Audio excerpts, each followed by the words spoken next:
तो चलिए आज एक ऐसी प्राचीन कथा की गहराइयों में उतरते हैं जो जिंदगी के सबसे बड़े सवालों में से एक के बारे में है।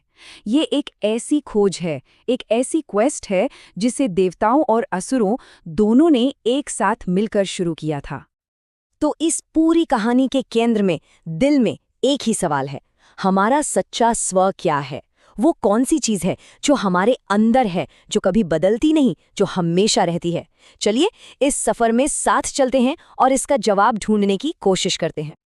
और ये सब शुरू कहाँ से हुआ? ये शुरू हुआ सृष्टि के स्वामी प्रजापति की एक ऐसी घोषणा से जिसने सबको हिलाकर रख दिया।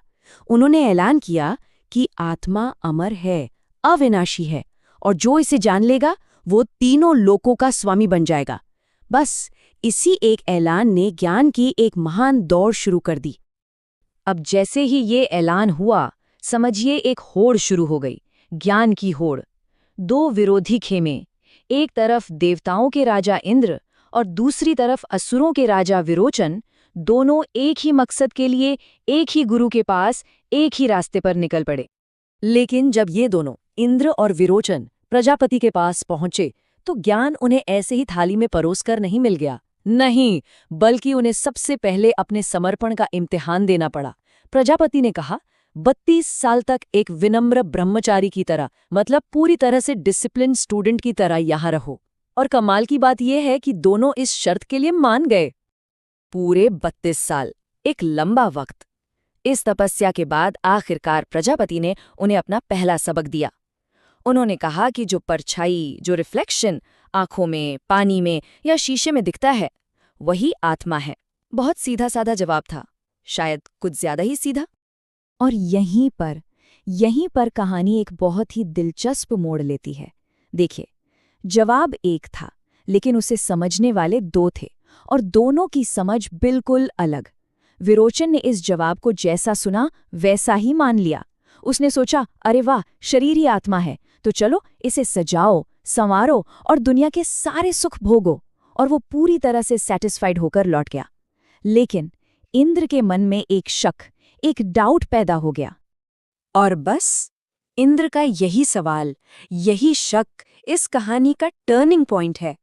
वो आधे रास्ते से ही लौट आए और प्रजापति से पूछा, गुरुदेव, अगर ये शरीर ही आत्मा है तो आत्मा अमर कैसे हुई? ये शरीर तो पैदा होता है, बूढ़ा होता है और एक दिन खत्म हो जाता है। ये सवाल बताता है कि असली खोज अब शुरू हुई थी, जवाब की नहीं बल्कि सही सवाल की। इंद्र के इस सवाल को सुनकर प्रजापति बहुत खुश हुए। वो समझ गए कि उनके सामने कोई साधारण शिष्य नहीं है, ये वो है जो सिर्फ जवाब नहीं बल्कि सच में सत्य की खोज में है। तो उन्होंने कहा, तुम्हारी जिज्ञासा बिल्कुल सही है, अब तुम 32 साल और यहीं रहो। सोचिए, 32 साल और गुजर गए, कुल 64 साल। तब जाकर प्रजापति ने ज्ञान की अगली परत खोली।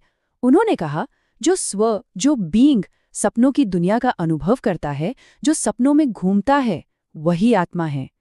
अब ये पहले जवाब से थोड़ा गहरा था, ये हमारे कॉन्शियस माइंड से परे की बात थी। लेकिन इंद्र, वो अब भी कन्विंस नहीं हुए।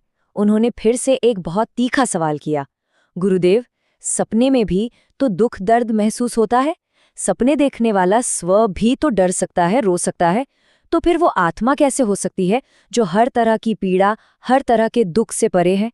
इंद्र किसी भी ऐसे जवाब को मानने के लिए तैयार नहीं थे जिसमें कोई भी खोट हो। एक बार फिर इंद्र के सवाल ने प्रजापति को प्रभावित किया। देखिए, 64 साल हो चुके थे, लेकिन इंद्र की लगन में कोई कमी नहीं थी। उनकी ज्ञान की भूख और बढ़ गई थी। तो प्रजापति ने उन्हें 32 और वर्षों तक अपनी साधना जारी रखने को कहा। अब पूरे 96 साल बीत चुके थे। तब प्रजापति ने तीसरा जवाब दिया। इस बार उन्होंने गहरी नींद की अवस्था की तरफ इशारा किया, वो स्टेट जहां कोई सपना नहीं आता, कोई सोच नहीं होती, बस एक गहरी गहरी शांति होती है। उन्होंने कहा, वही आत्मा है। और यहाँ इंद्र ने अपना सबसे गहरा, सबसे पावरफुल सवाल दागा। उन्होंने कहा, लेकिन गुरुदेव, गहरी नींद में तो हमें ये भी होश नहीं रहता कि हम हैं। वो अवस्था तो लगभग शून्य जैसी है, एनिहिलेशन के करीब। तो ये वो प्रकाश से भरी ल्यूमिनस आत्मा कैसे हो सकती है जिसकी सब बात करते हैं? उन्होंने चेतना के न होने को परम सत्य मानने से साफ इनकार कर दिया। जरा इस सफर पर नजर डालिए। 32 साल लगे पहले जवाब तक पहुंचने में, वो भी अधूरा। फिर अगले 32 साल, और फिर 32 साल और 96 साल, एक पूरी सदी एक ही सवाल के पीछे। और इंद्र कभी भी किसी आधे अधूरे जवाब से संतुष्ट नहीं हुए। हर जवाब ने उन्हें और भी गहरा सवाल पूछने के लिए उकसाया। इंद्र के इस आखिरी सवाल के बाद प्रजापति ने उन्हें 5 साल और रुकने को कहा। जब पूरे 101 साल हो गए, तब प्रजापति ने जो कहा वो इस पूरी कहानी का सार है।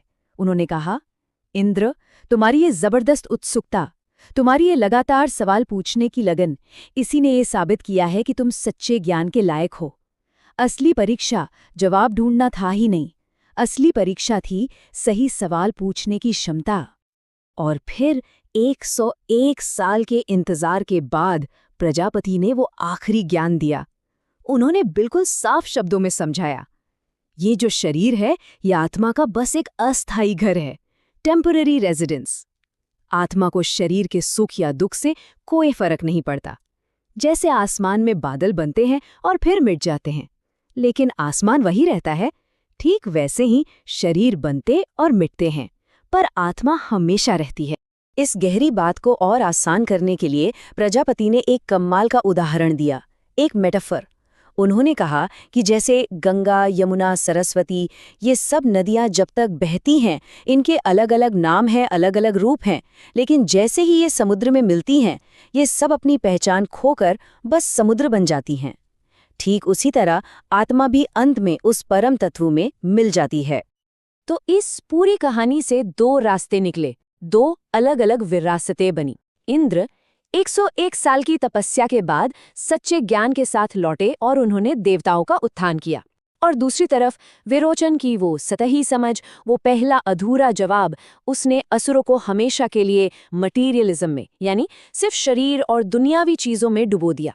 तो देवताओं और असुरों के बीच का असली फर्क ताकत का नहीं था, बल्कि ज्ञान की गहराई का था। और आखिर में ये कहानी हम सबको एक आईने के सामने खड़ा कर देती है। हमारी समझ, हमारा ज्ञान, क्या वो पहली नज़र में विरोचन की तरह मान लिया गया सच है, या फिर इंद्र की तरह पूरी जिंदगी लगाकर पूछे गए गहरे सवालों का नतीजा है? ये सोचने वाली बात है।